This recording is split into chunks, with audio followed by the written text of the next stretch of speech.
And as I said, a friend of mine from childhood, an American, actually, who's a wonderful person, lives in Russia with his Moscow with his Russian wife. And I had dinner with him.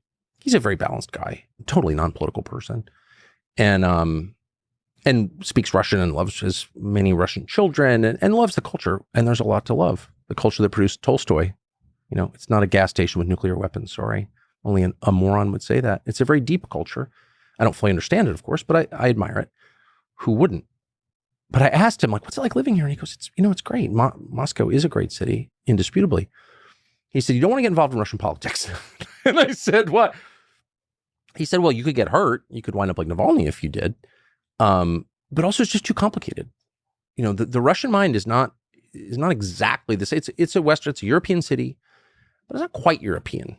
And the way they think is very, very complex, very complex. It's too complicated. Just don't get involved. And I would just say two things. One, I'm not sure. I mean, like, I don't know. But my strong sense is that Navalny's death, whoever did it, probably didn't have a lot to do with the coming election in Russia.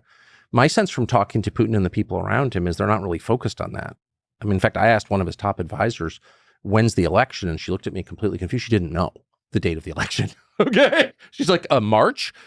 Okay. And I asked a bunch of other people just in Moscow, who's Putin running against? Like, nobody knew. So it's not a real election, right? In the sense that we would recognize at all. Second, I was really struck by so many things in Moscow and really deeply bothered by a lot of things that I saw there. But one thing I noticed was the total absence of cult of personality propaganda, which I expected to see and have seen around the world. Jordan, for example. I don't know if you've been to Jordan, but go to Jordan. In every building, there are pictures of the king and his extended family. And that's a sign of political insecurity. You know, you don't create a cult of personality unless you're personally insecure and also unless you're worried about losing your grip on power. None of that. It's interesting. And I expected to see a lot of it, you know, like statues of Putin. No, there are no statues of anybody other than like Christian saints. So that was like, I'm not quite sure. I'm just reporting what I saw. So yes, it's not in a political sense, it's not a free country. It's not a democracy in the way that we would understand it I don't want to live there. Okay. Because I like to say what I think. In fact, I make my living doing it. But it's not Stalinist in a recognizable way. And anyone who says it is should go there and tell me how.